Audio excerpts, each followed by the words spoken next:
안녕하세요. 레버리지 랜드에 오신 것을 환영합니다. 바쁘신 분들은 듣기 속도를 1.5배속 이상으로 조정해서 들으실 것을 추천드립니다. 오늘의 증시 날씨, 흐린 날의 연속, 해 뜨는 것을 잊어버린 미국의 주식시장.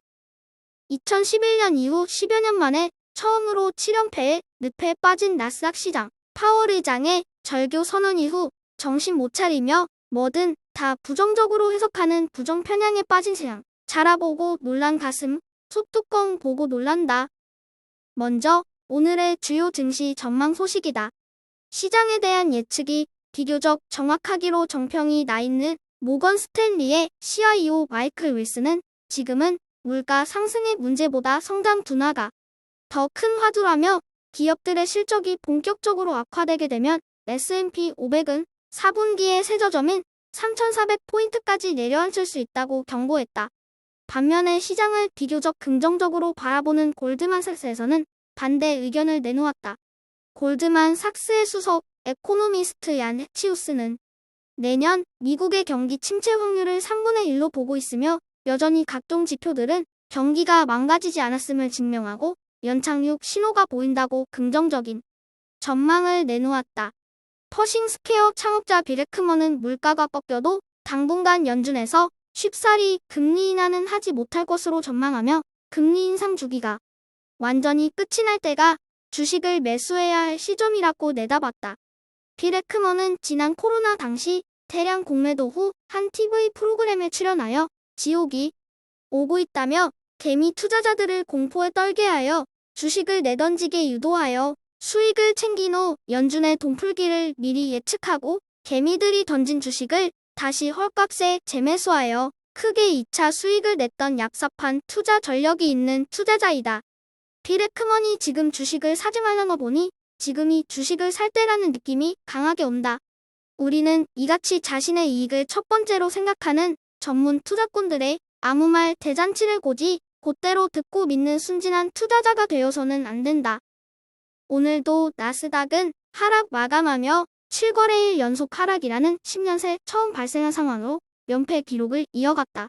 시장은 더 커진 긴축 공포 분위기 속에 금주 예정된 패드 당국자들의 발언을 두려워한 매도세가 지속되었으며 중국의 코로나 봉쇄 이슈와 러시아의 노드스트림 가스 전면 중단으로 인한 유럽의 에너지 대란 위기까지 고조되며 시장의 하락에 불을 붙였다. 나스닥의 고점 대비 하락률은 28.30%로 30%대 진입을 눈앞에 두었으며 필라델피아 반도체 지수는 고점 대비 하락률 마이너스 36.55%로 이제는 새로운 전저점을 향해 끝없이 추락하고 있는 모습이다. 반도체의 경우 경기 침체 우려와 중국 수출 금지 이슈 등으로 인해 악재가 겹치며 단기 하락이 좀 지나치다는 생각이 든다. 3배수 레버리지 ETF는 전 종목이 일제히 골고루 하락한 가운데 중소형 바이오, 테크 종목과 반도체, 중국 기업을 담고 있는 ETF의 하락이 좀 더 컸던 것을 확인할 수 있다. 2배수 레버리지 ETF는 중국 주식의 폭락이 한눈에 들어온다. 중국은 최근 스촨성 청두 지역의 봉쇄 연장 및 다른 지역까지 봉쇄가 확장되면서 주식시장의 폭락을 주도하고 있으며 그로 인해 중국 테크 주식 웹은 최근 60달러까지 힘을 내던 모습은 온데간데 없고 50달러도 붕괴될 위기에 처한 모습이다. 항상 강조하지만 투자자에게 있어 지나고 나면 위기는 곧 기회였음을 되새겨야 한다. 그리고 클린에너지 ETF인 KLN은 3.09% 상승하며 시장의 안 좋은 분위기 속에 유일하게 선전하는 모습을 보여주었다. 3배수를 역으로 추종하는 고버스 ETF는 파월의 잭슨홀 미팅 이후 제대로 탄력을 받은 모습이다. 저점 대비 상승률이 50% 미만으로까지 미끄럽던 주요 역추종 ETF들은 불지와 라보를 역추종하는 ETF를 필두로 하여 2배 이상의 무서운 상승세로 불타오르고 있는 모습이다. 다음으로 오늘의 급등 종목 소식이다. 두 종목 모두 일전에 소개한 바 있는 바이오 관련 기업들로 오게노보 홀딩스는 인공심장을 개발하는 바이오 테크 관련 3D 프린트 기업이고 맥스 사이트는 유전자, 가위와 관련된 기업들을 대상으로 긴밀한 협약이 맺어져 있는 유통 플랫폼 기술 기업이다. 두 종목 모두 10% 이상 급등하였으며 장기적인 관점에서 공부하고 투자해 나간다면 10년 후 10배, 100배 성장할 꿈나무들이라 하겠다. 오늘 소개할 종목은 유럽의 탄소 배출권 가격을 추동하는 1배수 ETF인 KRB입니다. 최근 56달러까지 치솟았다가 지금은 약 30% 가까이 하락하며 40달러 선이 붕괴된 상태로 오늘만 7.21% 추가 하락하였다. 최근 유럽의 에너지 공급 문제가 해결될 기미를 보이지 않으며 탄소 중립 의지도 점점 약해지고 있는 모습이다. 아무래도 다들 당장 굶어 죽겠는데 미래를 생각해서 공중도덕이나 지키고 앉아있을 여유가 있을리 만무하다. 하지만 탄소 중립은 인류의 생존을 위해 해결되어야 할 필연의 과제이고 아무리 유럽이 경기 침체 여파로 힘겨운 시기를 겪고는 있다고는 하지만 최근의 탄소 배출권 하락세는 좀 지나치다는 판단이다. 개인적인 의견으로는 40달러 언더에서는 적극 매수를 추천하며 무엇보다도 오늘 이 ETF를 추천하는 이유는 최근 시장의 극심한 변동성 속에 현금을 보유하고 있는 것보다는 현재 지나치게 하락해 있는 탄소 배출권 ETF를 보유하고 있는 것도 좋은 전략이라고 생각한다. 다음은 불즈 ETF 내 개별 종목 소식이다. 애플은 아이폰 14 출시가 초읽기에 들어간 가운데 시장은 애플워치 등의 웨어블러 제품 가격에 주목하고 있다는 소식이야. 아마존은 각종 투자기관의 매수 의견이 지속되는 가운데 JP모건은 아마존에 대한 최선후 의견을 유지했으며 23년까지 시장 수익률을 큰 폭으로 상회할 종목으로 추천했다. 마지막으로 울프 리서치는 테슬라에 대한 매수 의견을 유지하며 미국의 인플레 감축법 수혜주로 지속적인 주가 상승이 예상된다며 테슬라에 대한 장밋빛 전망을 내놓았다. 다음의 그래프는 최근 10년간의 미국 S&P 500 기업의 PER 그래프이다.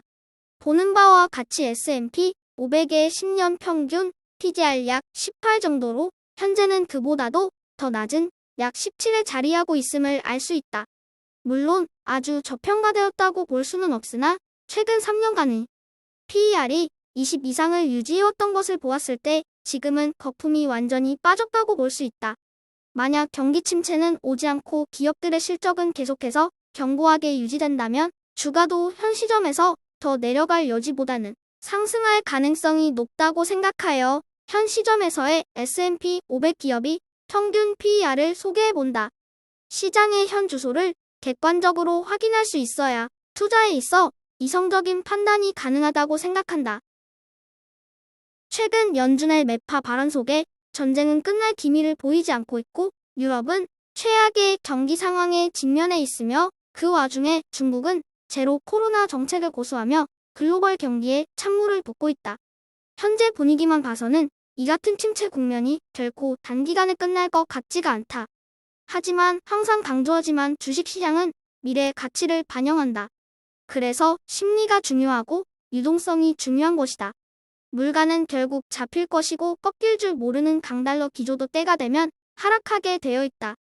달러 가치가 하락해야 미국 나스닥에 포함되어 있는 다수의 수출 기업들도 숨통을 틀 수가 있는 것이다.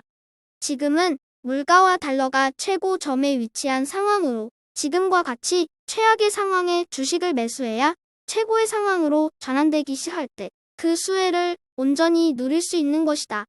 선반영의 개념을 이해하고 최악일 때 부지런히 분할 매수해두자. 최근 시장의 변동성이 심하다 보니 매수 타이밍을 두고 후회도 생길 법하다. 단기적인 시장의 상승과 하락은 예측 불가능한 영역임을 인정하고 지금과 같은 박앤세일 구간에 돈이 생길 때마다 꾸준히 분할 매수해 나가면 된다. 더 싸게 사려는 욕심을 버리자.